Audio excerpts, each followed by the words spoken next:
नमस्कार दोस्तों, स्वागत है आपका प्रीलिम्स पार यूट्यूब चैनल पर। अभी तक आपने मेरे साथ फिजिकल ज्योग्राफी के काफ़ी टॉपिक कंप्लीट कर लिए हैं। लास्ट टॉपिक हमारा वॉल्केनिज्म या ज्वालामुखीता था, जिसे हमने बहुत अच्छे से कंप्लीट किया है। उसमें हमने प्रीलिम्स के साथ साथ मेंस की भी सारे जो टॉपिक हैं कंप्लीट कर लिए थे। आज हम नया टॉपिक स्टार्ट कर रहे हैं अपना, अर्थक्वेक या भूकंप। इसे भी हम वही स्ट्रेटजी के साथ करेंगे कि अपना प्रीलिम्स भी कवर हो जाएगा, साथ ही साथ मेंस भी। ये एक प्रकार से हम इंटीग्रेटेड प्रोग्राम जैसे अपने ज्योग्राफी को कंप्लीट कर रहे हैं। तो जितने भी हमारा यूपीएससी, स्टेट पीसीएस और जो भी कॉम्पिटिटिव एग्जाम में अर्थक्वेक पूछा जाता है, वो सारे एस्पेक्ट्स हम इसमें कवर करेंगे। जैसे कि चलिए देखते हैं हम, है ना। इस भूकंप वाले टॉपिक में हमने इसका परिचय देखना है कि क्या है, इसकी उत्पत्ति का कारण कौन कौन से हैं, प्राकृतिक कौन कौन से हैं, मानव जनित कौन कौन से हैं। जो इसमें मेनली जो एनर्जी है वो वेव के फॉर्म में रिलीज होती है, तो वही कौन कौन सी ऐसी वेव्स हैं, तरंगे हैं, तो उनके प्रकार देख लेंगे। भूकंप का वर्गीकरण जो कि हमें गहराई के आधार पर देखना है, साथ ही साथ इसका वितरण। ये वितरण हमारा जो लास्ट टॉपिक था वॉल्केनिज्म, उससे कंप्लीटली रिलेटेड हो जाएगा, है ना, उससे कंप्लीटली रिलेट करेगा। तो देखेंगे कि कौन कौन सी ऐसी चीज़ें हैं जो इसमें ऐड हैं या पूरी तरीके से वही चीज़ें हैं। साथ ही साथ इसके हम प्रभावों को देखेंगे कि कौन कौन से नेगेटिव इम्पैक्ट पड़ रहे हैं और कौन से पॉजिटिव। ठीक है, चलिए तो स्टार्ट करते हैं हम अपना टॉपिक अर्थक्वेक। चलिए देखेंगे सबसे पहले तो कि अर्थक्वेक है क्या। इसे आप सभी ने फील किया होगा, तो ये एक प्रकार का है शेकिंग ऑफ अर्थ सरफेस ना। अगर यदि मैं इसे एक बहुत ही सिंपल लैंग्वेज में बोलूं तो ये क्या है, शेकिंग ऑफ अर्थ सरफेस। जब कभी पृथ्वी की सतह में कंपन पैदा होता है तो उसे हम क्या कह देते हैं, भूकंप। लेकिन अब अगर यदि मैं इसे कुछ टेक्निकल टर्म यूज करके बोलूं तो ये क्या है, ये है पृथ्वी के आंतरिक भाग में होने वाले, पृथ्वी के आंतरिक भाग में होने वाले अंतर्जात आकस्मिक या तीव्र गति भूसंचलन के चलते विमुक्त होने वाली ऊर्जा जब तरंगों के रूप में संचरित होती है, जिससे संचरित होती है जो सतह से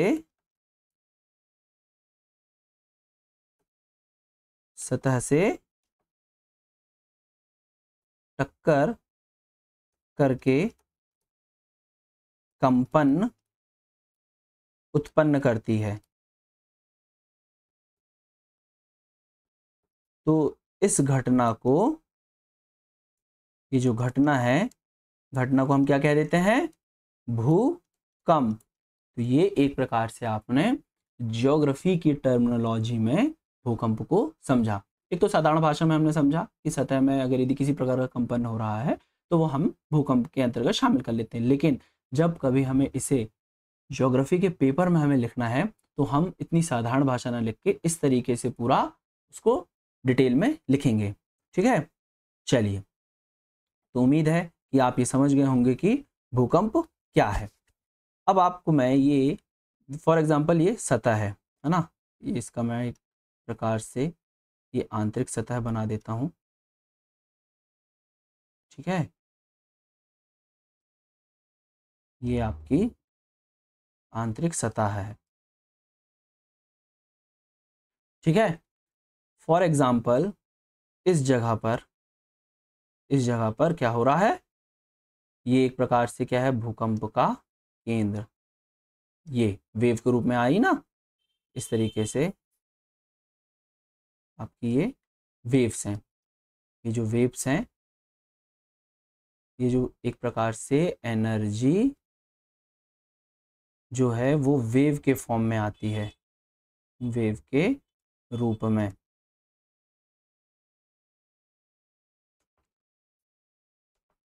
उत्पन्न होती है।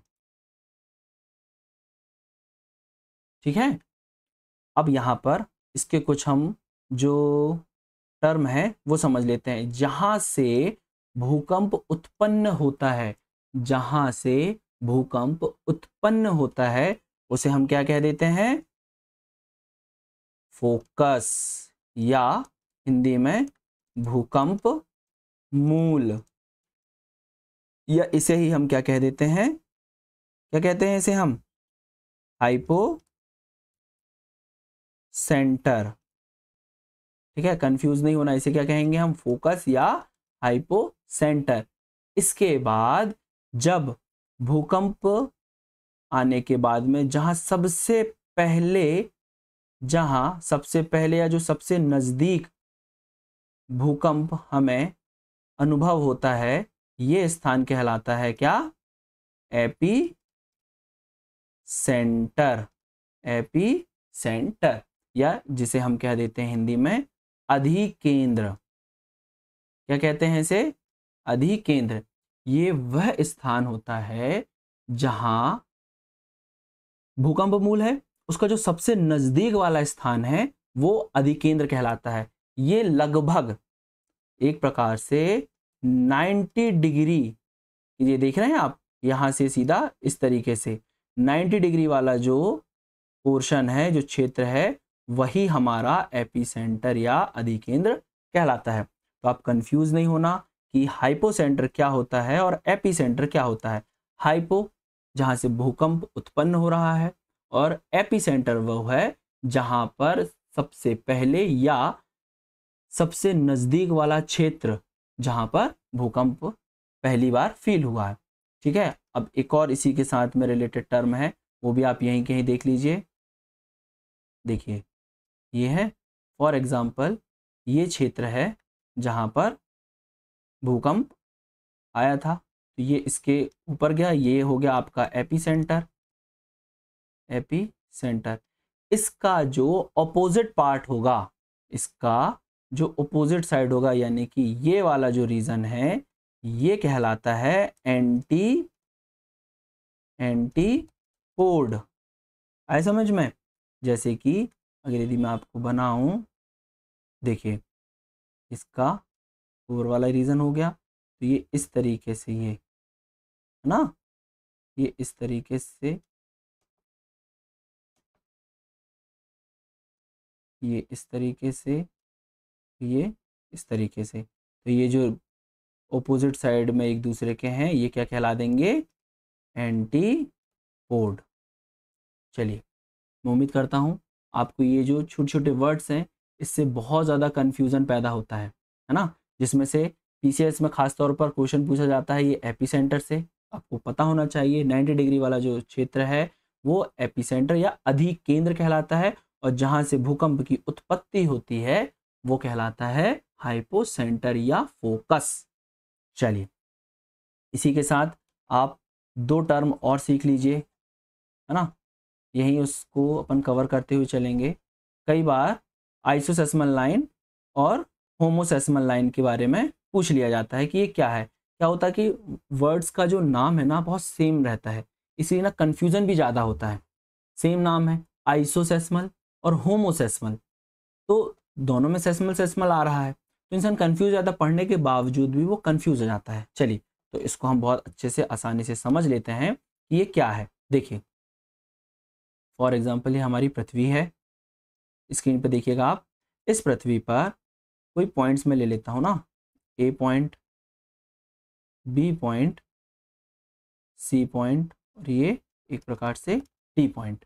ठीक है, यहाँ पर आप देख लेंगे कि लगभग यहाँ पर भी 7 बज रहा है, सुबह के 7, यहाँ पर भी सुबह के 7 बज रहे हैं, यहाँ भी सुबह के 7 बज रहे हैं और यहाँ भी सुबह के 7 बज रहे हैं, मतलब कि चारों स्थानों पर एक सा टाइम हो रहा है। इसके साथ में मैंने मान लिया कि यहाँ पर जो भूकंप की तीव्रता थी वो थी 2.5, सेम यहाँ पर भी 2.5, यहाँ भी 2.5 और यहाँ भी 2.5। तो आप क्या देख रहे हैं, मैंने 4 स्थान बनाए, उन चारों स्थान में सेम टाइम है और सेम तीव्रता है, सेम तीव्रता और सेम टाइम। तो बस अगर यदि आपको ये क्लियर हो जाए तो इसको हम नाम दे देंगे, जैसे कि एक समान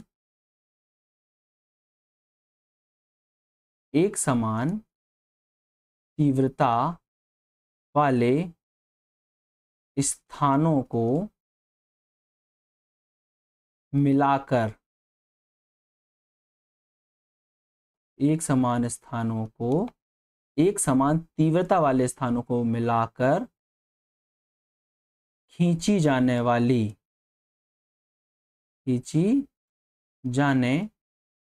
वाली जो लाइन होती है ना, जो लाइन होती है, ये इन सभी को जो एक समान रूप से समान तीव्रता वालों को, इसे ही हम कह देते हैं आइसोसेस्मल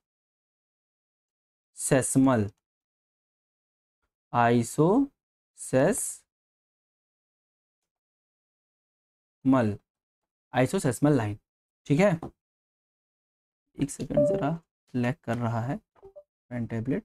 चलिए, उसी प्रकार आप समझ गए ना, जब एक समान तीव्रता, जैसे कि ए बी सी डी, इन सभी स्थानों में एक समान तीव्रता है, 2.5 का भूकंप आया है ना, तो इन सभी को मिलाकर जो एक लाइन खींची जाएगी उसे हम कह देंगे आइसोसेस्मल लाइन। और अगर यदि समान समय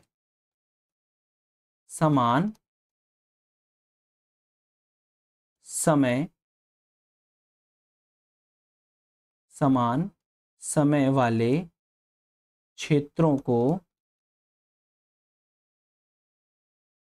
मिलाकर एक लाइन खींची जाए तो वो क्या कहलाई जाएगी, होमोसेस्मल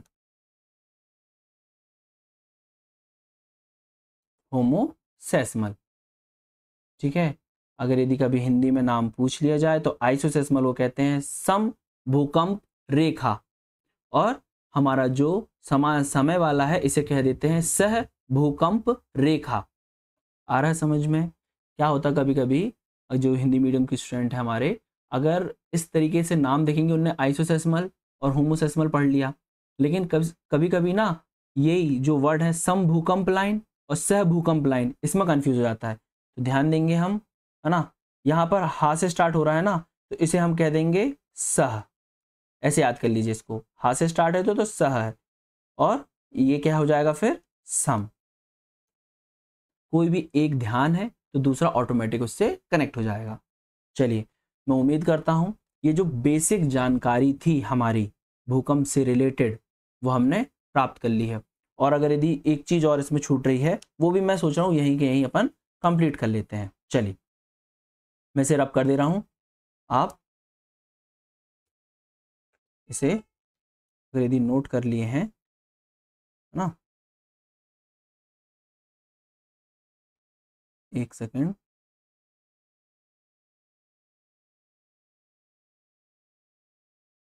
चलिए देखिएगा फिर से, है ना, आप समझिए ये हमारी अर्थ है। यहाँ मैं आपसे बात कर रहा हूँ, जो हमारी वेव्स होती हैं पी और एस वेव, उनकी शैडो जोन के बारे में है समझ में। अभी आप बोलेंगे कि सर आपने पी और एस वेव तो बताया ही नहीं, उसका शैडो जोन बताने लगे, तो क्या करें, अभी बताएं आपको ना बताएं? चलो ठीक है, पहले इसकी हम थोड़ी सी कुछ क्वालिटीज़ जान लेंगे ना, उसके बाद ये समझने में ईजी रहेगा। चलो, तो अभी नहीं बताता हूँ मैं इसको, मैंने सोचा कि जो छोटी छोटी चीज़ें हैं वो यहाँ कंप्लीट कर देता, लेकिन उसका कोई औचित्य ही नहीं है, है ना। चलिए ठीक है, तो अब हमें नेक्स्ट जो चीज़ें देखनी है, इसकी उत्पत्ति का कारण। ये आपका यूपीएससी प्रीलिम्स में भी पूछा जा सकता है और साथ ही साथ में आपके जो स्टेट पीसीएस होते हैं उसमें सीधे सीधे मेंस के क्वेश्चन बन जाते हैं कि भूकंप की उत्पत्ति का कारण बताइए, है ना, कॉजेस ऑफ अर्थ। तो आप देखेंगे इसकी उत्पत्ति के कारण में हम दो तरीके के कारणों को देखते हैं, जैसे कि प्राकृतिक कारण, है ना, या भौतिक कारण, और दूसरा हमारा मानव जनित कारण। उसको अब हम बहुत डिटेल में समझेंगे कि कौन कौन से ऐसे प्राकृतिक कारण हैं जिसके चलते भूकंप की उत्पत्ति होती है और कौन कौन से ऐसे मानव जनित कारण हैं जिसके कारण भूकंप की उत्पत्ति हमें देखने मिलती है। तो सबसे पहले हम देखते हैं प्राकृतिक कारण। प्राकृतिक कारण में जो पहली चीज है भूपटल का संकुचन सिद्धांत, है ना। अब यहाँ पर हम केवल लाइन पढ़कर या वर्ड पढ़कर आगे नहीं बढ़ जाएंगे, इसको पहले समझेंगे कि ये क्या है भूपटल का संकुचन सिद्धांत। तो देखिएगा आप, ये क्या होता है, इसके अकॉर्डिंग जब पृथ्वी की उत्पत्ति हुई थी, जब पृथ्वी की उत्पत्ति हुई थी तो ये पृथ्वी क्या थी, एक प्रकार से गर्म गले चट्टान थी, एक प्रकार से हॉट मोल्टन बॉल के रूप में थी ना, इस तरीके से। ये मैं स्क्रीन में बना रहा हूँ बॉल, कोशिश कर रहा हूँ बॉल बनाने की। एक प्रकार से ये हो गई क्या, गर्म गलित चट्टान की भांति। देखिए इस तरीके से थी। इस समय ये लगभग 4.5 बिलियन ईयर की बात है। इस समय पृथ्वी का जो टेम्परेचर था लगभग 3000 से लेकर 4000 डिग्री सेंटीग्रेड तक था। लेकिन कालांतर में जब इसकी कूलिंग स्टार्ट हुई, क्या हुई, इसकी कूलिंग, है ना, तो इसकी कूलिंग के समय इसका टेम्परेचर भी डाउन हुआ होगा। तो क्या आया, टेम्परेचर में कमी। इसी टेम्परेचर की कमी के चलते आप देखेंगे कि ये जो ऊपरी परत है पृथ्वी की, ये क्या हो गई है, अब एक प्रकार से भूपर्पटी। अगर यदि मैं पेन चेंज करूं ताकि आपको जल्दी समझ में आए, ये जो ऊपर का जो क्षेत्र है ये क्या हो गया है ना, कूलिंग होने के चलते ये बन गया एक प्रकार से, ठंडा होने के बाद में सॉलिड बन गया। और अभी भी ये तो सॉलिड बन गया, लेकिन अभी भी अंदर तो टेम्परेचर बना ही हुआ है ना, अंदर टेम्परेचर बना ही हुआ है। ये समझ में आ रहा आपको। तो उससे क्या होता है, जब कभी बाहरी जो टेम्परेचर है और आंतरिक टेम्परेचर है, इन दोनों में जब तापमान में वृद्धि होती है तो उससे क्या होता है कि फैलाव आता है, और जब कभी उसमें कमी आती है तो उसमें एक प्रकार से सिकुड़न आती है। तो जब फैलाव और सिकुड़न की जो कंडीशन बनती है, इसके चलते एक प्रकार से एनर्जी रिलीज होती है ना। जो संकुचन है, संकुचन के चलते एक प्रकार से क्या होती है, आपकी एनर्जी रिलीज होती है, जो एक प्रकार से भूकंप का कारण बनती है। आए समझ में, ये एनर्जी ही तो है जो वेव फॉर्म में बाहर आती है, जिससे हमें भूकंप का अनुभव होता है। तो मैं उम्मीद करता हूं कि आपको ये भूपटल का संकुचन सिद्धांत, नाम भी देखिए आप क्या लिखा है, भूपटल का संकुचन। जब ये वाला जो पोर्शन था भूपर्पटी वाला, इसमें क्या हुआ, संकुचन, कॉन्ट्रैक्शन हुआ, तो उससे एनर्जी रिलीज हुई, जिसके चलते भी हमें भूकंप देखने मिल जाता है। ठीक है, अब हम देखते हैं नेक्स्ट क्या है हमारा, पृथ्वी का घूर्णन। ये आपने पहले भी देखा है, इसको एक बार और आप समझ लीजिए। जो स्टूडेंट नए हमारे साथ जुड़े हुए हैं वो इसको समझिएगा। देखिए ये जो हमारी पृथ्वी है, इस पृथ्वी पर इस तरीके से हम एक डायग्राम बना लेते हैं जो कि क्रस्ट, मेंटल और कोर को डिवाइड करता है।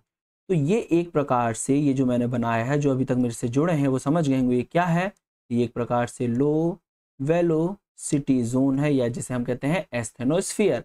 इसी एस्थेनोस्फीयर के ऊपर ही तो हमारा ये एक प्रकार से क्या है, भूपर्पटी या जो क्रस्ट का पोर्शन है वो क्या हो रहा है, फ्लोट हो रहा है।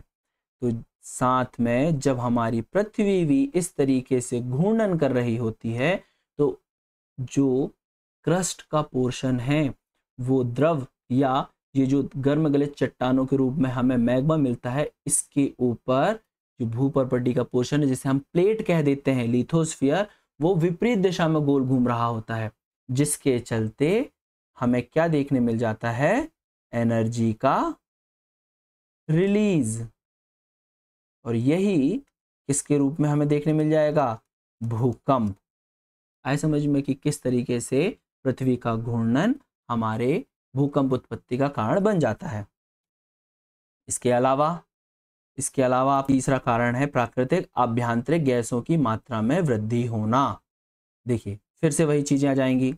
कैसे, जब हमारी पृथ्वी, ये जो पृथ्वी है ना, इस पृथ्वी के अंदर क्या होता है, जैसे जैसे हम गहराई पर जाते हैं, या आप ये वाला डायग्राम समझिए, जैसे जैसे हम गहराई में जाते हैं वैसे वैसे तापमान में वृद्धि होती है, जिसके चलते यहाँ पर हमें चट्टानें गर्म गलित अवस्था में मिल जाती हैं और यहाँ पर ऐसी बहुत सारी केमिकल रिएक्शंस हो रही होती हैं जिसके चलते वो हीट रिलीज कर रही होती हैं। क्या कर रही होती हैं, हीट का रिलीज होना।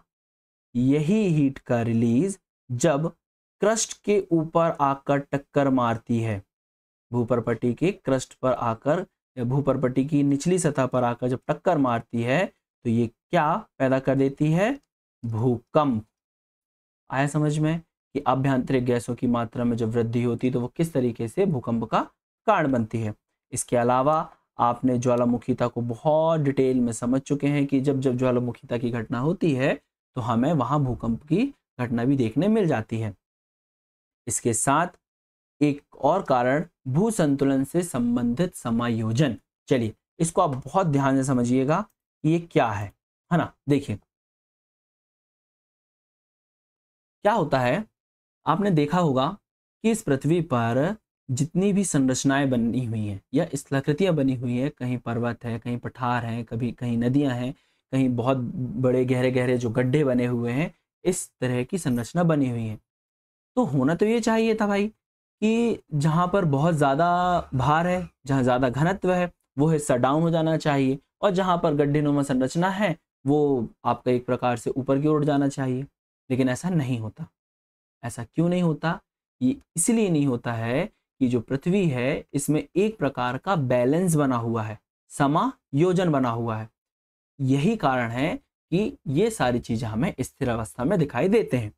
लेकिन जब कभी ऐसा होता है, देखिए फॉर एग्जाम्पल आप देखेंगे यहाँ पर्वत था, है ना, पठार, और फिर ये नदियों वाला रीजन। क्या होता है, जब यहाँ हमें इसका अपक्षापर्दन हुआ, है ना, अपक्षापर्दन होने के चलते यहाँ से जो अवसाद है वो यहाँ आकर जमने लगा, यहाँ आकर जम रहा है। ठीक है, कई वर्षों में ये सारी घटनाएं घटती हैं इस तरीके से। तो जब यहाँ पर जो चीज़ यहाँ थी वो अब यहाँ पर आ गई है, समझिए, तो यहाँ पर अवसादों के जमा होने से यहाँ पर दाब में वृद्धि हो गई, साथ ही साथ यहाँ पर जो डेंसिटी थी या घनत्व था उसमें भी वृद्धि हो जाती है। तो जो चीज़ पहले यहाँ थी, अपक्षापर्दन के चलते वो यहाँ पर क्या हो गई, उनका जमाव हो गया। तो इस जमाव को या इस अनबैलेंस को दूर करने के लिए ही एक प्रकार से जो घटना घटती है भूकंप की, वो समायोजन के लिए ये इस तरीके से अवसाद यहाँ वापस चले जाते हैं। समझ रहे हो, ये जो अवसाद हैं या पदार्थ हैं, इनका जब स्थानांतरण होता है तो उससे हमें क्या होती है, हलचल पैदा होती है, जो कि एक प्रकार से भूकंप का कारण बनता है। आया आपको समझ में कि इतनी सारी स्थलाकृतियां हैं भिन्न भिन्न प्रकार की, वो अपने साम्यावस्था पर है, कहीं इतनी ज़्यादा ऊंचाई है, कहीं पे गड्ढेनुमा संरचना है। तो जब उनका अपक्षापर्दन होता है तो एक जगह से दूसरी जगह अवसादों का जमा हो जाता है। जब उन अवसादों का जमाव इतना ज़्यादा होता है, वहाँ प्रेशर इतना ज़्यादा पड़ता है और डेंसिटी उसकी इतनी बढ़ जाती है कि उसको बैलेंस करने के लिए जब इन पदार्थों का स्थानांतरण होता है, तो स्थानांतरण के चलते वहाँ हमें हलचल पैदा होती है, जिसे हम क्या कह देते हैं, भूकंप। तो आप समझ गए होंगे कि भू संतुलन से संबंधित समायोजन किस तरीके से भूकंप के लिए उत्तरदायी होता है। चलिए अब एक और, ये भी आपने बहुत अच्छे से समझा था। रॉक्स वाले टॉपिक में वलन एवं भ्रंशन की जब जब घटना घटेगी तो हमें भूकंप देखने के लिए मिलता है। ये भी आप बहुत अच्छे से समझ चुके हैं। इस तरीके से जब प्लेट अधिक घनत्व वाली, अधिक डेंसिटी वाली जो प्लेट होती है, वो लो डेंसिटी वाली प्लेट के नीचे जब इस तरीके से सबडक्ट होती है, तो इससे एनर्जी रिलीज होती है जो कि भूकंप का कारण बनती है। और इस घटना के चलते यहाँ हमें नवीन वलित पर्वतों या वलन जैसी घटनाएं और भ्रंशन जैसी जो संरचनाएं हैं वो हमें देखने मिल जाती हैं। तो मैं उम्मीद करता हूँ कि आपने जितने भी प्राकृतिक कारण हैं भूकंप के, वो बहुत अच्छे से समझ लिए हैं उसके कारणों के साथ में, कि अगर यदि ऐसा हो रहा है तो ऐसा क्यों। अब हम चलते हैं मानव जनित कारणों में। ठीक है, देखिएगा, मानव जनित कारण आप खुद से विचार कीजिए, ऐसी कौन कौन सी मानवों के द्वारा की जाने वाली क्रियाएं हैं, क्रियाविधियां हैं, एक्टिविटीज हैं जिसके चलते भूकंप आ सकता है। जैसे कि अवैध अवैज्ञानिक खनन और उत्खनन कर दिया गया हो। अगर यदि किसी क्षेत्र पर हमें अवैध, क्या होता है, देखिए खनन और उत्खनन तो होता है, लेकिन उसकी भी कुछ गाइडलाइंस होती हैं कि कितना आपको डिग करना है, कितना उस जगह पर आपको खोदना है, जिससे वहाँ पर किसी भी प्रकार से कोई अन्य घटना घटित ना हो। लेकिन जब अवैध होती है तो उनके लिए तो कोई नियम कानून है नहीं, कोई गाइडलाइन को फॉलो करना नहीं है, तो उनने इस तरीके से खनन और उत्खनन कर दिया जिससे वहाँ पर हमें हलचल या भूकंप जैसी घटनाएं देखने मिल जाती हैं। साथ ही साथ नदी घाटी क्षेत्रों में अवैज्ञानिक निर्माण कर दिया जाए। आप देखेंगे जो जितने भी हमारे जो केदारनाथ का जो भूकंप हो गया है ना, वहाँ पे भी इसी तरीके की जो संरचनाएं हैं अवैज्ञानिक निर्माण कर दी, वहाँ पे ज़रूरत नहीं है निर्माण करने की, उसके बावजूद भी नदी घाटी क्षेत्र में आप निर्मित या निर्माण कर दोगे तो वहाँ पर फॉर एग्जांपल यहाँ पे प्रेशर नहीं था पहले, ये कोई क्षेत्र है ना, यहाँ पर किसी भी प्रकार का इस एरिए पर कोई दाब नहीं पड़ रहा है, या जो भी दाब पड़ रहा है या प्रेशर पड़ रहा है तो वो काफ़ी कम है। ठीक है, अब आपने क्या कर दिया, यहाँ पर निर्माण कर दिए, बड़े बड़े भवनों का निर्माण कर दिया, तो इस जगह पर तो प्रेशर पड़ने लगा। अब इस जगह पर प्रेशर पड़ेगा तो फिर ये वाला भू संतुलन से संबंधित समायोजन हो जाएगा अपने आप। भाई उसको संतुलन करना है, यहाँ पर प्रेशर नहीं था, आपने वहां प्रेशर बढ़ा दिया है, तो उस प्रेशर को कम करने के लिए क्या करेगी यार, हलचल करेगी, अपने इधर उधर पदार्थ वापस के भेज देगी, तो ये जगह पे तो ढह जाएगी ना ये जगह, तो इसीलिए भूकंप आते हैं। समझ रहे हैं। साथ ही साथ अगर यदि परमाणु बमों का परीक्षण किया हो, अगर यदि आपने मूवी भी देखी होगी परमाणु, वहाँ पे भी देखेंगे जब परमाणु बम का परीक्षण करते तो जहाँ तक उसका प्रभाव होता है वहाँ तक पूरी तरीके से हलचल और हमें शेकिंग ऑफ अर्थ सरफेस देखने मिलता है। तो इस तरीके की जो बड़े परीक्षण होते हैं, जैसे कि हमारा जो नॉर्थ कोरिया ने हाइड्रोजन बम का परीक्षण किया, हाइड्रोजन बम का परीक्षण किया, तो वहाँ भी हमको इस तरीके की भूकंप जैसी घटना देखने मिलती है। इसके अलावा जो भी प्रवेधन कार्य होते हैं, ड्रिलिंग के कार्य होते हैं, है ना, जैसे डीप ओशन में चल रहा है जो प्रोजेक्ट चल रहा था, जहाँ पर 12 किलोमीटर तक ड्रिलिंग की गई है, तो इन सभी के चलते आप जनरली देख सकते हैं, अगर यदि आपके घर के आसपास भी रोड में वो ड्रिलिंग मशीन से ड्रिल कर रहे होते हैं, तो आपके घरों में भी कंपन होता है ना, तो वो कंपन है, वो वही कंपन है, तो प्रवेधन कार्य के चलते होने वाला कंपन। ठीक है, साथ ही साथ अवैज्ञानिक ढंग से बड़े बड़े बांधों और जलाशयों का निर्माण। अगर यदि, समझना आप, इसी को कहते हैं कंसेप्ट, अगर यदि आपने यहाँ भू संतुलन से संबंधित समायोजन को समझ लिया कि किस तरीके से जो हमारी पृथ्वी है उस पर होने वाला जो प्राकृतिक रूप से समायोजन है या बैलेंस होता है, तो आप ऑटोमेटिक समझ जाएंगे कि मानव के द्वारा कौन कौन सी ऐसी गलतियां की जाती हैं जिसके चलते ऑटोमेटिक भूकंप देखने मिलता है। अब अवैज्ञानिक ढंग से बड़े बड़े बांधों का, जलाशयों का निर्माण कर दोगे तो क्या होगा उससे, समझिए। यहाँ पर फिर बांध और जलाशय बनाने के लिए क्या है, फॉर एग्जाम्पल इस वाले क्षेत्र पर, ये जो क्षेत्र है ना, कुछ पेड़ लगे होंगे, है ना, पठारी रीजन रहा होगा, कुछ पहाड़ियाँ रही होंगी, है ना, और तो और भी जो भी स्थलाकृति यहाँ पहले से बनी रही होंगी। लेकिन अब मुझे यहाँ क्या बनाना है, बांध बनाना है, जलाशय बनाना है। उसके लिए मुझे क्या करना होगा, मुझे इस वाले हिस्से को क्या करना होगा, गड्ढा करना होगा। तो मतलब एक प्रकार से मैंने यहाँ पर इस तरीके की संरचना का निर्माण कर दिया। अब इस तरीके से जो संरचना का निर्माण किया है, तो यहाँ पर तो जो पहले प्रेशर था, अब वो प्रेशर एक प्रकार से पहले से कम हुआ, पहले प्रेशर कम हुआ। लेकिन जब आपने बड़े बड़े बांधों का निर्माण किया तो यहाँ पे धीरे धीरे प्रेशर बढ़ता जाएगा। फिर वही समायोजन करने के लिए भूकंप जैसी घटना हमें देखने मिल जाएगी। अब एक और जो कारण है, आप बोलेंगे सर आपने यहाँ पर भूमंडलीय तापन लिखा है, भूमंडलीय तापन से कैसे भूकंप आ जाएगा। आप सही कह रहे हैं, डायरेक्ट प्रभाव इसका देखने तो नहीं मिलता है, लेकिन इनडायरेक्टली जब आप इसको सोचेंगे, अप्रत्यक्ष रूप से जब आप देखेंगे, तो भूमंडलीय तापन भी भूकंप का कारण बनता है।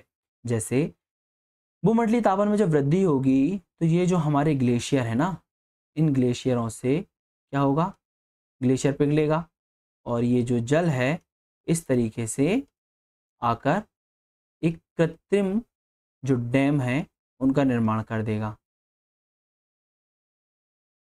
ठीक है, यहाँ पर आके जल जम जाएगा इस तरीके से।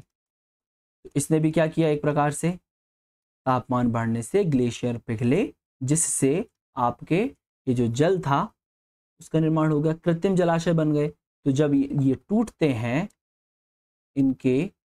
इनके टूटने से भूकंप जैसी घटनाएं घटित होती हैं। आए समझ में। तो ये सारा चीजें आपकी मेंस पर्सपेक्टिव से भी कंप्लीट हो जाती हैं। चलिए, तो आपने क्या कंप्लीट कर लिया, भूकंप की उत्पत्ति का कारण। अब हम देखते हैं भूकंपीय तरंगों के प्रकार। ये बहुत इंपॉर्टेंट हो जाता है, बहुत ज़्यादा जो प्रीलिम्स के क्वेश्चन होते हैं वो यहीं से बनते हैं। अगर यदि आपको बहुत अच्छे से भूकंपीय तरंगों या जो सिस्मिक वेव की जानकारी है, आप बहुत आसानी से, बहुत इजी क्वेश्चंस आते हैं, बस थोड़ा सा आपको पता होना चाहिए कि ये किस बारे में पूछा गया है ना। तो हम देखेंगे सिस्मिक वेव के जो टाइप्स हैं वो देख लेते हैं। चलो, तो देखेंगे इसे दो वर्गों में विभाजित किया गया है। कौन कौन से, एक तो आपका जाएगा बॉडी वेव, ये जिसे हम हिंदी में कहते हैं पिंड तरंगे, और दूसरा हो जाएगा हमारा सतही तरंगे, या जिसे हम क्या कह देते हैं, सरफेस वेव। ठीक, अब जैसा कि इनका नाम है सेम वैसे ही है इनके प्रकार, इनका नाम, जो इनका नाम है, जैसे इसका नाम है बॉडी वेव या पिंड तरंग। इसका तात्पर्य क्या आप समझ जाएंगे कि ये वे तरंगे हैं जो पृथ्वी की आंतरिक सतह पर संचरित होती हैं। वे तरंगें जो पृथ्वी के आंतरिक भाग या आंतरिक सतहों पर संचरित होती है उसे हम बॉडी वेव या पिंड तरंगें कहते हैं। वहीं जो तरंगें पृथ्वी की सतह पर संचरित होती हैं वे सतही तरंगें कहलाती हैं। पृथ्वी की बाह्य सतह पर संचरण। यहां तक कोई कंफ्यूजन है किसी भी प्रकार का? नहीं ना, आगे बढ़ें। चलिए, तो अब हम देखते हैं इन बॉडी वेव्स को भी दो प्रकार से वर्गीकृत किया गया है। कौन कौन से, स्क्रीन में लिखा ही हुआ है। कौन कौन से प्रकार हैं, प्राथमिक तरंगें और द्वितीयक तरंगें। प्राथमिक तरंगें और द्वितीयक तरंगें। सतही तरंगों को भी दो प्रकार से वर्गीकृत किया गया है, एल वेव्स और आर वेव्स, जहां पर एल का फुल फॉर्म है लव वेव और आर का फुल फॉर्म है रिले वेव। ठीक है, तो सबसे पहले हम देख लेते हैं जो बॉडी वेव्स हैं, ये जो प्राथमिक और द्वितीयक तरंगों के रूप में वर्गीकृत है, इनमें क्या अंतर है और इनकी कौन कौन सी ऐसी विशेषताएं हैं जो हमारे एग्जाम में पूछी जाती हैं। चलिए आप देखेंगे, अगर यदि आपको इन दोनों वेव्स की सिर्फ इतनी जितनी मैंने लिखी हैं पीपीटी में, आप इसका स्क्रीनशॉट ले सकते हैं, अगर इतनी भी जानकारी है ना, तो आप देखेंगे प्रीवियस ईयर में जितने भी स्टेट पीसीएस में या अदर कोई भी कॉम्पिटिटिव एग्जाम में जो क्वेश्चंस आए हैं वो सारे सॉल्व हो जाएंगे, है ना। देखिए सबसे पहले प्राथमिक तरंगों या प्राइमरी वेव्स को आप क्या कहते हैं, पी वेव्स भी कहते हैं, पी वेव्स, और इसे हम क्या कह देते हैं, एस वेव। आप समझ ही गए होंगे क्यों पी वेव और एस वेव कह रहे हैं। प्राइमरी का हमने पी ले लिया है और सेकेंडरी का एस ले लिया है, ठीक है। अब जैसे कि इन्हें हम क्या कह रहे हैं, प्राइमरी वेव्स, फिर वही नाम ही इनका प्राइमरी है, इसका मतलब क्या हुआ, ये वे तरंगे हैं जो हमारे सिस्मोग्राफ पर सर्वप्रथम अभिलेखित की जाती हैं। तो निम्नलिखित में से कौन सी तरंग सर्वप्रथम अभिलेखित होती है, P wave, S wave, L wave, R wave. तो आपका आंसर क्या हो जाएगा, पी वेव, पहली चीज। उसके बाद दूसरी चीज, इसका जो वेग होता है वो सर्वाधिक होता है, पी वेव। अब आप समझिए, अगर यदि चार लोग हैं और आपने एक बॉर्डर खींच के रखी है, जो यहाँ पर पहुंचेगा वो पहले नंबर पहला फर्स्ट आएगा वो, ठीक है। अब आप खुद सोचिए, अगर यदि पी सबसे पहले आ रहा है, पी सबसे पहले आ रहा है, इसका मतलब तो यही हुआ ना कि उसका वेग सर्वाधिक होगा। तो इसका वेग, सारी चीजें लिंक होते जाएंगी एक के बाद एक, इसका वेग क्या होता है, सर्वाधिक, लगभग 8 से 14 किलोमीटर प्रति सेकंड चलती हैं ये, 8 से 14 किलोमीटर प्रति सेकंड की इनकी रफ्तार होती है। अब आप समझिए कितनी तेज गति से चलती हैं ये प्राइमरी वेव्स। इसके बाद ये जो प्राइमरी वेव्स हैं या पी वेव्स हैं, सभी माध्यमों में संचरण कर सकती हैं। ये बहुत इंपॉर्टेंट पॉइंट है। जैसे ये कौन कौन सी चीजों में संचरित कर सकती हैं, तो ठोस, द्रव एवं गैस। आए समझ में, निम्नलिखित में से कौन सी वेव ठोस, द्रव, गैस तीनों में संचरित होती है, सभी को पता है, प्राइमरी वेव्स, ठीक है। चलिए इसके अलावा कभी कभी क्या होता है, इनके नाम से भी ना इनका क्वेश्चन बन जाता है। ये ध्वनि तरंगों के समान होती हैं, इन्हें संपीडनात्मक या अनुदैर्ध्य तरंगे भी कहते हैं। अब आप समझिए संपीडनात्मक वर्ड का यूज किया गया है, इससे आप परिचित हैं ना, किस तरीके से ये चल रही होंगी। समझिए, ये अगर यदि कोई क्षेत्र है तो ये ना इस तरीके से प्रेशर डालती हैं ये किसी क्षेत्र पर, इस तरीके से, इसीलिए हम इन्हें क्या कह देते हैं, अनुदैर्ध्य तरंगें या संपीडनात्मक तरंगें। ओके, चलिए इसी के साथ साथ आप इसकी एक और ये जो विशेषता है, अगर यदि इसे जान लेंगे तो जब मैं आपको शैडो जोन बताऊंगा तो आपको बहुत जल्दी कनेक्ट होगा, ठीक है। देखिए आप ये समझ गए ना कि इनकी गति किस तरीके से होती है और इन्हें अनुदैर्ध्य तरंगे क्यों कहते हैं, संपीडनात्मक तरंगे क्यों, क्योंकि इनकी गति है ना ये इस तरीके से। देखिए ये इन दोनों इस प्लेट पर ना प्रेशर डालेंगी, संपीड़न उत्पन्न कर देंगी, आए समझ में, इन पर प्रेशर डालेंगी, आए समझ में। चलिए अब आप ये समझिए, आपने ये तो समझा होगा कि जब भी कोई एक माध्यम से दूसरे माध्यम में प्रवेश करता है, एक प्रकार से जब माध्यम चेंज होता है तो उसकी गति और उसके डायरेक्शन में भी परिवर्तन होता है। ये चीज आपको पता है, या इसे ही हम क्या कह देते हैं, रिफ्रैक्शन। क्या कहते हैं, रिफ्रैक्शन। अगर यदि मैं यहाँ पर एक ग्लास में जल ले लूँ, है ना, तो और यहाँ पे एक कॉइन डालूं, तो मैं यहाँ से इसको देखूं तो ये मुझे कहाँ दिखाई देगा, यहाँ दिखाई देगा ये कॉइन। इसका कारण क्या होता है, क्या होता है, रिफ्रैक्शन, ठीक है ना, क्योंकि हाँ ये माध्यम चेंज हो गया, मीडियम चेंज हो गया। तो मीडियम चेंज होने से इन तरंगों में भी परिवर्तन देखने मिलता है। अगर यदि एक समान, अगर यदि समांगी मीडियम होगा तो इनकी स्पीड भी उसके समानुपाती हो जाती है। लेकिन अगर यदि विषमांगी माध्यम होगा तो इनकी स्पीड उसके अकॉर्डिंग कम हो जाती है। तो ये आपको समझ में आ गया होगा कि किस तरीके से मीडियम इनकी गति और इनकी दिशा को प्रभावित करता है। तो मैं उम्मीद करता हूं कि प्राइमरी वेव्स के बारे में आपको पूरी जानकारी मिल गई होगी। अब हम देख लेते हैं सेकेंडरी वेव। इनकी उत्पत्ति, जैसे कि नाम ही है सेकेंडरी, है ना, तो इनकी उत्पत्ति प्राथमिक तरंगों के बाद में होती है, अतः इन्हें सेकेंडरी वेव कहा जाता है। साथ ही साथ दूसरे नंबर पर आ रही है, तो इनका वेग प्राथमिक तरंगों की अपेक्षा कम होता है, परंतु एल और आर तरंगों की अपेक्षा ज्यादा होता है। तो क्या है सेकंड पॉइंट भी, इनका वेग पी तरंगों की अपेक्षा कम होता है। आए समझ में। इसके बाद इस तरंग की विशेषता होती है, आए समझ में, ये जो सेकेंडरी वेव है इसकी अपने आप में एक विशेषता है कि ये केवल ठोस मीडियम में चलेगी, ये द्रव और गैस मीडियम पे ट्रेवल नहीं करती है। तो इंपॉर्टेंट हो जाता है। फिर वही, जब आप इसका शेडो जोन समझेंगे तो ये वाला जो रीजन है बहुत ज़्यादा काम आने वाला है।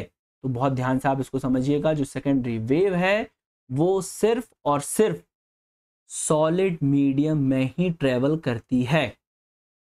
ठीक है, चलिए नेक्स्ट, ये जो तरंग है ये प्रकाश तरंगों की भांति होती है, या आप इसको बहुत अच्छे से समझ सकते हैं, ये इस तरीके से ट्रेवल करती है।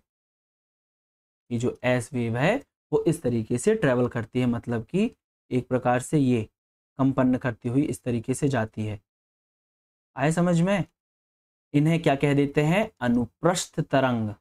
अब यहीं पर आपको बहुत ध्यान से याद भी करना पड़ जाएगा कि अनुप्रस्थ बोला था तो वो सेकेंडरी वेव है, और अनुदैर्घ्य बोला था तो वो प्राइमरी है। आप इसको ऐसे याद कर सकते हो, इसमें अनुप्रस्थ है तो एक प्रकार से लास्ट में सा का साउंड आ रहा, अनुप्रस्थ, प्रस्थ, है ना, तो ये सा का साउंड आ रहा है, तो मैं इसको रिलेट कर लूं एस वेव से। और यहाँ पर सा का साउंड नहीं है, सिंपल अनुदैर्घ्य है, तो वो मैं इसको कनेक्ट कर लूंगा प्राइमरी वेव से, सिंपल, है ना। और इनकी इस तरीके की गति के कारण ही, है ना, ये इन्हें क्या कह देते हैं, शेयर वेव भी कहते हैं, या शेयर तरंगें भी कहा जाता है। तो मैं उम्मीद करता हूं आप प्राइमरी वेव और सेकेंडरी वेव से परिचित हो गए हैं। अब हम देख लेते हैं थोड़ी सी जानकारी एल वेव और आर वेव की। जैसे कि हमने पहले भी आपको बता दिया कि ये दोनों कौन सी वेव हैं, सतही वेव हैं। तो ये सतह पर ट्रेवल करती हैं, है ना। जिसमें से जो हमारी एल वेव है, अब आप समझिएगा कि जो एल वेव है इन तरंगों की गति सबसे कम होती है, तीसरे नंबर पर आ रही है। अब ये सब सीरीज से चल रहा है ना, कोई आगे पीछे नहीं। सबसे पहले जो था उसको हमने पढ़ा, फिर सेकंड नंबर पे जो, अब ये एल वेव। इनकी गति ना लगभग 3 से 5 किलोमीटर प्रति सेकंड होती है। ये अधिकेंद्र में सबसे लास्ट में अभिलेखित होती हैं। आ रहा समझ में। ये तरंगे पूछ लिया जाएगा आपको, निम्नलिखित में से कौन सी एक तरंग सबसे लास्ट में अभिलेखित होती है, तो कौन सी है, एल तरंग। परंतु वेग तो कम है, लेकिन इनका जो आयाम है वो सर्वाधिक होता है, जिसके चलते ये सर्वाधिक विनाशकारी हो जाती है। आप इसको इस डायग्राम से समझिए। जो आपकी, देखिए ये आपकी हो गई पी तरंग है, फिर एस तरंगों का आयाम इस तरीके से हो जाएगा आपका, ठीक है, एस तरंगों का आयाम इस तरीके से हो जाएगा। फिर जो हमारी एल तरंगें होंगी वो इस तरीके से आएंगी। अब आप देखिए, इस तरीके से जब इनका आयाम होगा तो ये कितनी ज़्यादा विध्वंसकारी हो जाएंगी। आए समझ में। तो ये जो है, ये है आपकी एल वेव, ये है आपकी एस वेव, और ये है आपकी पी वेव। ठीक है। तो सर्वाधिक विनाशकारी की जब बात आएगी तो कौन सी होगी, सर्वाधिक विनाशकारी जो वेव है वो हमारी है एल वेव। चलिए ये भी आपने देख लिया। इन्हें लंबी अवधि की तरंग भी कहते हैं, क्योंकि ये लेट पहुंच रही हैं, इसलिए आप इन्हें लंबी अवधि की तरंग भी कह सकते हैं। ये भी तीनों माध्यमों में संचरित कर सकती है भैया, पॉइंट टू बी नोटेड। अब आपसे पूछ सकते हैं निम्नलिखित में से कौन सी तरंग हैं जो तीनों माध्यमों में संचरित हो सकती हैं। तो वहां पर अगर यदि जोड़ा दे P और L का तो वो सही है, ऐसा लिखा होगा PSL। चौथा ऑप्शन हो सकता है P और L, तो वो दोनों हो जाएंगी। ये सतही तरंगे हैं, अर्थात गहराई में विलुप्त हो जाती है, जैसे कि नाम ही इनका सतही तरंग है। अगर यदि आप ज़्यादा गहराई में सोचेंगे कि ये ट्रेवल कर लें तो ये ट्रेवल नहीं करती, वहाँ विलुप्त हो जाती हैं, वहाँ उनका प्रभाव ही नहीं होता। तो ये हो गई हमारी एल वेव। अब थोड़ी सी जानकारी हम एस वेव की ले लेते हैं कि ये जो सतही तरंगों में एक प्रकार से जल तरंगों या प्रकाश तरंगों के समान होती हैं। भूपर्पटी की सतह में जहां से होकर गुजरती हैं वहां ऊर्ध्वाधर या लंबवत, सेम वही जैसे ये थी आपकी एल वेव, इस तरीके से गतियां यहाँ पर भी देखने मिल जाती हैं। तो आपने जो तरंगों की विशेषताएं हैं उसे भी कंप्लीट कर लिया है। इसके बाद हमारा जो टॉपिक है बहुत इजी हो जाता है, क्योंकि हमने क्या क्या देखना था, क्या है देख लिया, उत्पत्ति का कारण, साथ ही साथ तरंगों के प्रकार देख लिया है। अब एक जो है हमारा भूकंप का वर्गीकरण, इसे हम देख लेते हैं। इसके बाद जो वितरण है तो हमने पहले भी देख चुका है। चलिए देखिएगा, भूकंप का वर्गीकरण। भूकंप का वर्गीकरण ना, इसके अगर यदि हम उद्गम या मूल के फोकस के अकॉर्डिंग करेंगे तो कैसे करते हैं। 3 तरीके से इसको वर्गीकृत किया गया है।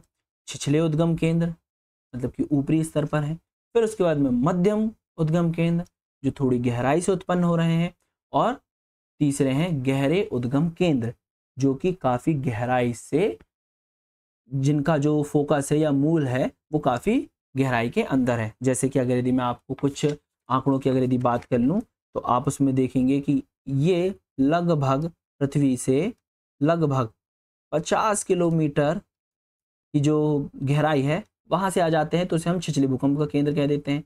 अगर यदि ये गहराई लगभग 250 से 300 किलोमीटर हो जाए तो इसे हम मध्यम उद्गम केंद्र कह देंगे।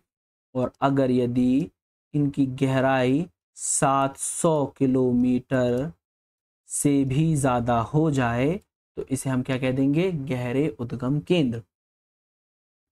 अब इन तीनों को आपने पहले भी देखा है। अगर यदि मैं आपसे कहूं कि जो अभी सारी जिन स्टूडेंट्स ने मेरे साथ में सारी चीज़ें कवर करते हुए यहाँ तक आए हैं उनको बहुत इजी लग रहा होगा। अगर यदि आपने नहीं देखा है तो आप प्लीज़ पुरानी क्लासेस को कवर कीजिए, देन इस क्लासेस पे आइए, क्योंकि ये हमारा कहीं से भी स्टार्ट करने वाला बैच नहीं है। हमने सीरीज से स्टार्ट किया है, उसको हम कंप्लीट करते हुए आगे आ रहे हैं, है ना। तो आपको सारी चीज़ें प्रीलिम्स कम मेंस की मिलेंगी, तो आप प्लीज़ जाकर वहाँ देखिए। जो अभिसारी प्लेट गति होती है, जब इस तरीके से अभिसरण होता है तो यहाँ हमें, क्योंकि देखिए इसका क्षेपण गहराई में भी हो रहा है, तो अभिसारी गति के चलते आपको गहरे के साथ साथ मध्यम और तो और जो छिछले उद्गम केंद्र है, इन तीनों का प्रभाव देखने मिल जाता है। इसके अलावा जब आप अपसारी गति की बात करेंगे, अपसारी प्लेट गति की बात करेंगे, तो वहां आपको मध्यम और छिछले उद्गम केंद्रों की जानकारी या वहां प्रभाव आपको देखने मिल जाता है। तो आपको एकदम क्लियर आउट रहना चाहिए कि निम्नलिखित में से किस प्लेट गति के चलते मध्यम, छिछले एवं गहरे उद्गम केंद्रों को देखा जाता है। तो अभिसारी प्लेट गति निम्नलिखित में से किसके चलते छिछले एवं मध्यम उद्गम केंद्रों, भूकंप के उद्गम केंद्रों का को देखा जाता है, तो आ जाएगा अपसारी। इसके अलावा जहां हम इसको लिखे रहने दो ऐसे ना, जहां हम जो समानांतर प्लेट गति देखेंगे, वहां आपने देखा था ना, समानांतर प्लेट गति में सर्वाधिक भूकंप आते हैं। कौन से वाले, छिछले वाले। तो समानांतर प्लेट गति के अंतर्गत छिछले जो भूकंप है वो हमें देखने मिल जाते हैं। तो आपने समझा भूकंप का वर्गीकरण अगर यदि हम उद्गम के केंद्रों के अनुसार करेंगे तो 3 तरीके से होता है, छिछले उद्गम केंद्र, मध्यम उद्गम केंद्र और गहरे उद्गम केंद्र। कितनी कितनी गहराई से हम उनको डिफाइन कर रहे हैं, साथ ही साथ किसके चलते ये तीनों या ये जो उद्गम केंद्र हमें देखने मिल जाते हैं। ठीक है, चलिए तो यहाँ तक की जानकारी हो जाती है हमारी कंप्लीट। अब आता है हमारा वितरण। अब देखिए भाई, अब वितरण की बारी आ गई ना। इसे मैंने क्या कहा था कि वितरण को हमने पहले ही कंप्लीट कर लिया है। कहाँ कंप्लीट कर लिया है? जो वॉल्केनिज्म हमने देखा था ना, तो जहां जहां अभी आपने क्या देखा, जो वॉल्केनिज्म है वो भूकंप की उत्पत्ति के कारण में एक प्रकार से प्राकृतिक कारण हो जाता है। इसका मतलब क्या हुआ? जहां जहां भूकंप की घटनाएं घटित हो रही, जहां जहां ज्वालामुखीता की या वॉल्केनिज्म की घटना घटित हो रही होगी, वहां वहां हम क्या देख लेंगे? भूकंप भी देख लेंगे। तो एकदम शॉर्ट में मैं आपको बता दूं, परिप्रशांत महासागरीय पेटी के अंतर्गत जो चीजें आपको देखने मिलेंगी, जैसे कि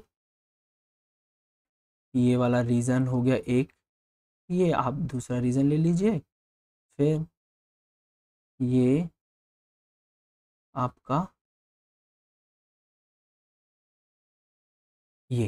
ये हो गया हमारा ओशियन का रीजन। कौन सा? पैसिफिक। पैसिफिक ओशियन है।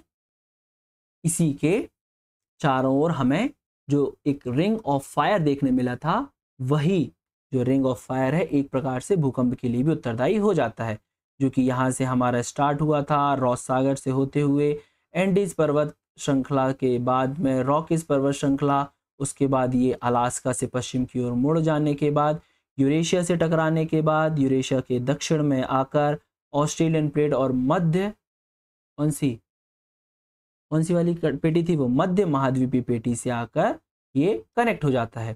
तो ये जो सारी जगह थी, यहाँ सभी जगह आपको भूकंप देखने मिल जाता है। तो ये था हमारा परिप्रशांत महासागरीय पेटी। इसके बाद आप देखेंगे मध्य महाद्वीपीय, मैं आपसे रिपीट कर रहा हूँ, है ना, ये सारी चीजें आपने पहले ही कवर कर चुके हैं। अगर यदि आपने नहीं किया है तो आप उसको जाकर कवर करेंगे, ठीक है ना। ये आपका जो हो गया अफ्रीकन, इसके बाद ये ही कनेक्ट हो जाता है इस तरीके से आपका ये वाला जो रीजन है आपका, यहाँ आपको हिमालयाज देखने मिल जाएगा। जहाँ हमने बात भी की थी, यहाँ सर्वाधिक भूकंप देखने मिलते हैं, या एक प्रकार से यहाँ भूकंप की घटना घटित होती है, बल्कि ज्वालामुखीता की नहीं। यहाँ पर भी आपको कुछ पर्वत श्रृंखलाएं देखने मिलेंगी, यहाँ पर भी, यहाँ पर आपको भूमध्य सागर देखने मिल जाएगा, है ना। तो इन सभी के चलते ये जो पेटी है ये इस तरीके से पश्चिम से पूर्वी की ओर भूमध्य सागर से चलती हुई हिमालय पर्वतीय क्षेत्रों से होते हुए आपका बंगाल की खाड़ी होते हुए बाद में ये परिप्रशांत महासागरीय पेटी से यहाँ से कनेक्ट हो जाती है, इस वाली जगह से कनेक्ट हो जाती है। आए समझ में? फिर देन हमारा है मध्य अटलांटिक कटक, तो इसे भी आपने पहले ही देख चुका है ना। एक प्रकार से ये यहाँ पर जो कटक बना हुआ है अटलांटिक महासागर में, तो ये रीजन भी आपका भूकंप प्रभावित क्षेत्र हो जाता है। अगर यदि आप ये सोच रहे होंगे कि मैं यहाँ पर आपको एक एक पॉइंट करके कि यहाँ पर ये भूकंप आया, यहाँ पर ये भूकंप आया, ये बताने वाला हूँ, तो नहीं, मैं यहाँ पर आपको ये जानकारी दे रहा हूँ कि किस तरीके से पृथ्वी पर, पूरी पृथ्वी पर भूकंप का वितरण है। वहाँ पर भूकंप आते हैं, उस पूरे रीजन पर भूकंप आते हैं। फिर एक काम क्या रह जाता है कि सर्वाधिक भूकंप जिस क्षेत्र पर आते हैं तो उसका आपको नाम पता होना चाहिए, लेकिन इतने सारे नाम हम जानकर क्या करेंगे? हमें तो अपने केवल भारत के नामों को जानना ज़रूरी है। तो आप यहीं के यहीं देख लीजिए कि अगर यदि मैं आपसे कहूँ कि भारत का ऐसा कौन कौन सा क्षेत्र है जो कि भूकंप प्रभावित है, तो वो आप देखिए। सबसे पहले तो मैंने आपको पहले भी डिस्कस किया है, ये जो हिमालय पर्वतीय क्षेत्र है ये भूकंप प्रभावित क्षेत्र है। इसके साथ साथ पहले क्या होता था, स्टार्टिंग में ऐसा माना गया कि जो प्रायद्वीपीय क्षेत्र है ना, ये स्थिर क्षेत्र है। ये वाला जो क्षेत्र है ये स्थिर क्षेत्र है, यहाँ पर किसी प्रकार के भूकंप जैसी घटना नहीं घटित होती है। लेकिन 2001 में आया भुज का भूकंप। इसका भुज का भूकंप 2000 कब का था? एक का, ऐसे सिंपल से क्वेश्चन बन जाते हैं निम्नलिखित में से कौन सा एक भूकंप 2001 में आया था? भुज का भूकंप। फिर इसके पहले आ चुका था 1956 में कौन सा? अंजर का भूकंप। अंजर का भूकंप। तो इन सभी घटनाओं ने ये बताया कि नहीं भाई, जो प्रायद्वीपीय क्षेत्र है ये भी भूगर्भिक दृष्टि से स्थिर ना होकर क्या है? चलायमान है। ठीक है, चलिए, तो बहुत बढ़िया से यहाँ तक आपने सारी चीजें कंप्लीट कर ली हैं।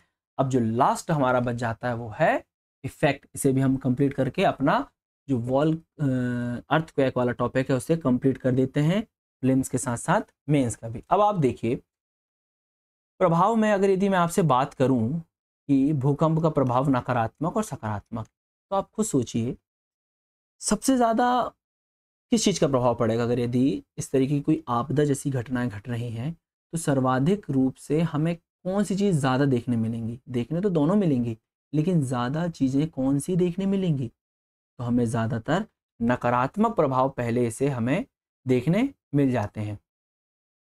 तो डिस्कस भी हम इसे पहले ही कर लेते हैं, है ना। देखिए सबसे पहले सारी चीजें आपको उन्होंने आपको मैं नहीं भी बताऊंगा तो आप इसको अपने स्तर पर लिख सकते हैं, लेकिन फिर भी मैं आपको पॉइंट्स दे देता हूं ताकि आपके पास में लिखने के लिए कुछ रहे, है ना। जैसे कि अगर यदि भूकंप आता है, भूकंप की उत्पत्ति होती है, तो उससे अधोसंरचना की क्षति होती है। अधोसंरचना की क्षति मतलब कि एक प्रकार से हमारा जो इंफ्रास्ट्रक्चर है उसका लॉस हमें देखने मिल जाता है। इसके साथ आपने देखा होगा कि जो गैस पाइपलाइन है ना, और भी जो तेल पाइपलाइन है वो पृथ्वी की सतह से या जो महासागर है उससे होकर गई हैं, तो भूकंप आने के चलते उनमें भी गैस पाइपलाइन, तेल पाइपलाइन, है ना, इन सभी क्या देखने मिलती है हमें? इन सभी की क्षति होती है। साथ ही साथ दूर संचार, बड़े बड़े टावर्स गिर गए तो दूर संचार नेटवर्क बाधित हो जाते हैं, ऐसा समझ में। और क्या होता है? भूकंप से जो एक प्रकार से अधोसंरचना की हानि हुई, फॉर एग्जांपल ये घर बना हुआ था, है ना, इस वाले रीजन पर भूकंप आ गया, गिर गया, है ना, ढह गया, तो इससे यहाँ के जो लोग हैं, ये जो लोग हैं इनके प्रवसन की दिक्कत हो जाती है, इनको एक जगह से दूसरी जगह पर स्थानांतरित करने में दिक्कत होती है। तो किसकी समस्या आ जाती है? प्रवसन की समस्या। और उसके बाद में पुनः यहाँ पर जो पुनः विकास है, पुनः विकास और पुनर्निर्माण, इनकी समस्या हमें यहाँ देखने मिल जाती है। समझ रहे हैं आप एक के बाद एक कैसे सारी चीजें कनेक्ट होती हैं।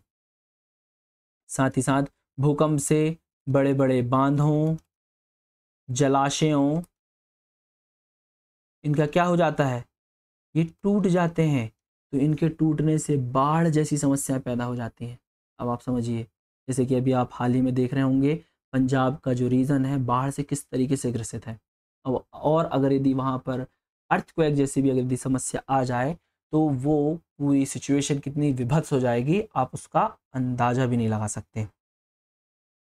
तो जो इनके क्या होता है, जब ये जलाशय या बांध टूटते हैं ना, तो उससे होता ये है कि फॉर एग्जांपल यहाँ पे पहले पेड़ पौधे थे, है ना, जंगल था पूरा का पूरा, तो ये एक प्रकार से स्थलीय पारितंत्र था, तो ये स्थलीय पारितंत्र से स्थलीय पारितंत्र इसमें कन्वर्ट हो जाएगा जलीय पारितंत्र में। आए समझ में? तो ये भी एक प्रकार का इसका नकारात्मक का रीजन है, क्योंकि जो स्थल में अच्छे से रहते हैं उसको अब आपने जलमग्न कर दिया है, तो वहां पर भी समस्या पैदा हो जाएंगी। साथ ही साथ इतना आपने अगर यदि लिख लिया हो तो मैं इसे रब करता हूँ, है ना, देखिए अलग कर देता हूँ ताकि मैं और भी चीज़ें आपको बता सकूँ। इसके अलावा आप क्या देखेंगे? अप्रत्यक्ष रूप से आप ना, जब ऐसी कोई आपदा आती है तो आप उस समय देखेंगे कि चोरी, है ना, भ्रष्टाचार, महंगाई, आप देखेंगे कि ब्रेड जैसी चीज जो 10 रुपए की है उसकी महंगाई कितनी, 1,000 रुपए की, 500 रुपए की वो एक ब्रेड मिलती है, क्योंकि वहां पे सारी चीजें ध्वस्त हो चुकी होती हैं। तो हमें इस तरीके की जो आर्थिक समस्याएं हैं, आर्थिक समस्याएं भी देखने मिल जाती हैं। साथ साथ होता क्या, आप एक चीज़ कंसेप्ट समझिएगा कि अगर यदि जो भूकंप है वो एक प्रकार से, जब भूकंप आता है ना तो एक गैस भी रिलीज होती है ना, गैस जलवाष्प भी रिलीज होती है। जब अगर यदि ज्वालामुखीता के चलते अगर यदि भूकंप आ रहा है तो जलवाष्प का बहुत बड़ी मात्रा में रिलीज होती है, जिसके चलते क्या होता है, यहाँ पर वर्षा के लिए कंडीशन बन जाती है। तो भूकंप के साथ साथ वर्षा, तो आप समझिए एक आपदा तो पहले से थी ही, दूसरी आपदा भी शामिल हो जाती है। तो ये जो समस्या है वो गंभीर हो जाती है।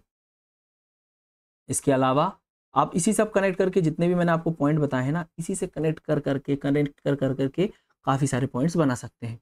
तो मैंने आपको एक प्रकार से जो मेन प्रारूप होता है कि किस तरीके से मुझे समझ विकसित करते हुए इसके पॉइंट्स लिखने हैं, तो वो आप लिख सकते हैं। ठीक है, तो ये तो रही बात हमारी नकारात्मक पक्ष की।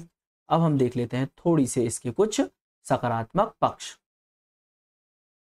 चलिए, आप देखेंगे कि जब भी इस तरीके से कुछ भूकंप जैसी घटनाएं होती हैं ना, तो उससे हमें क्या जानकारी हो सकती है, आंतरिक, पृथ्वी की आंतरिक दशा की जानकारी प्राप्त हो सकती है हमें। आए समझ में? इसके अलावा आप देखेंगे नवीन दृश्य भूमियों की भी, नवीन दृश्य भूमियों का निर्माण हो जाता है। अगर यदि अभी सारी प्लेट गति हो रही है तो समय भूकंप आ रहा है, साथ ही साथ हमारा नवीन दृश्य भूमियां जैसे भूमियों का भी निर्माण हो रहा है। नवीन भौम जल क्षेत्रों का, भौम जल क्षेत्रों की क्या हो जाती है, जानकारी मिल जाती है। नवीन भौम जल क्षेत्रों की हमें क्या मिल जाएगी, जानकारी। साथ ही साथ इसमें एक जो सबसे इंपॉर्टेंट है, मानवीय संवेदना में वृद्धि देखने मिलती है।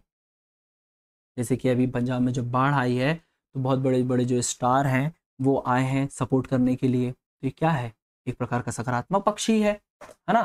तो ये सारी चीज़ें हमारे सकारात्मक पक्ष में शामिल हो जाती हैं। तो ये तो था हमारा जो टॉपिक, कौन सा, अर्थक्वेक। अब एक चीज़ और छूट रही है, वो मैं सोच रहा हूँ उसको कंप्लीट कर ही दूँ, ज़्यादा अच्छा है ना। उसके लिए नेक्स्ट क्लास ना लेना पड़े, जो मैं आपको बता देता हूँ, shadow zone. Shadow zone of P wave और shadow zone of S wave. आप देखेंगे ये पृथ्वी है ना, इस पृथ्वी में ये जो बीच का रीजन है, मैंने इसे मान लिया क्या, द्रव वाला क्षेत्र, द्रव वाला रीजन है ना, मोल्टेड रीजन है। तो जब फॉर एग्जांपल इस वाली जगह से भूकंप की उत्पत्ति होती है तो ये इस तरीके से यहाँ भी जाएगा, यहाँ भी जाएगा, यहाँ भी जाएगा, यहाँ भी जाएगा, है ना, ये यहाँ भी जाएगा और यहाँ भी जाएगा। अब अगर यदि ये एस वेव है, मैंने आपसे क्या कहा, अगर यदि ये एस वेव है तो क्या होगा, ये वेव यहाँ से टकरा के बस यहाँ रुक जाएगी और यहाँ से इसके अंदर जाना पॉसिबल नहीं होगा, ये यहाँ आ जाएगी। ऐसा क्यों हो रहा है, आपने विशेषता देखी थी, जो एज वेव होती है, रिपीट कीजिएगा, जो एज वेव होती है केवल ठोस माध्यम में ही संचरित होती है। तो ये एक प्रकार से लगभग 105 डिग्री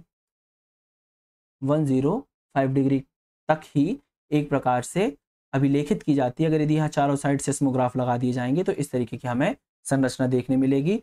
और इसके बाद मैं पेन चेंज करता हूँ, ये वाला पूरा रीजन है, ये यहाँ आपको एस वेव जो है वो देखने नहीं मिलेगी।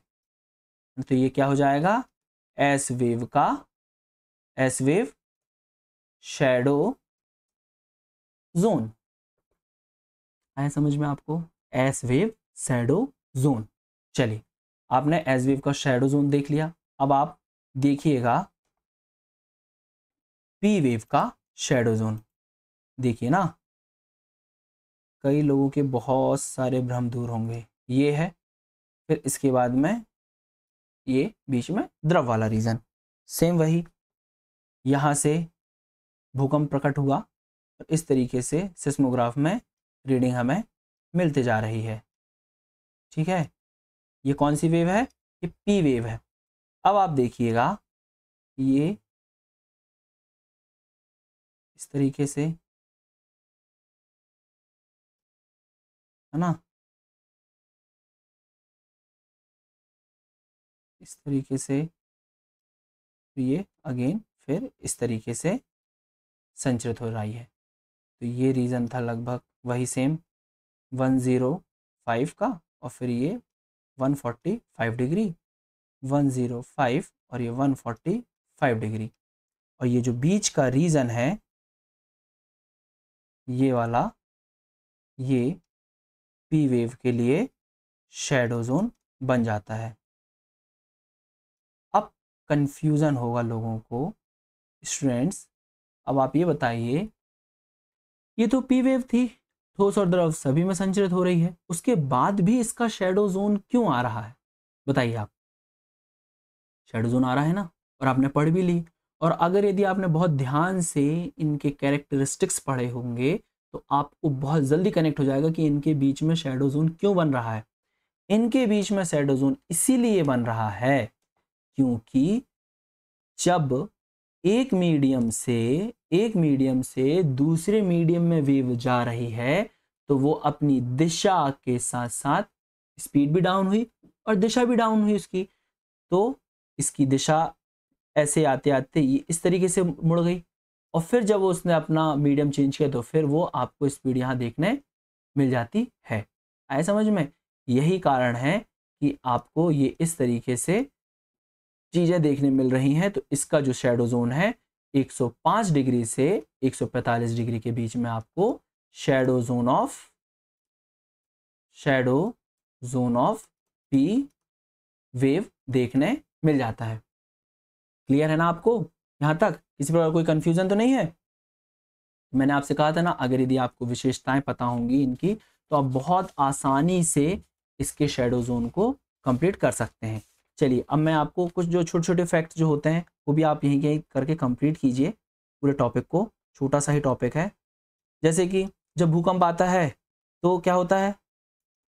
लाल चींटी का आभास सबसे पहले हो जाता है। लाल चींटी को भूकंप का आभास सबसे पहले होता है।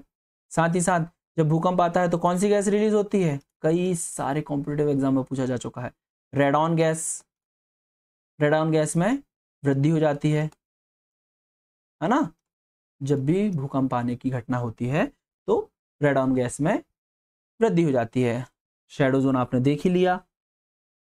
इसी के साथ जो भूकंपी तरंगों का मापन है वो एक प्रकार से या तो मर्केली एवं रिक्टर, इसकी बात हो रही है, तरंगों का मापन रिक्टर स्केल पर किया जाता है ना? रिक्टर स्केल पर किया जाता है। अब आप एक चीज और समझिए कि जो रिक्टर स्केल है ना, ये पता किस में काम करता है?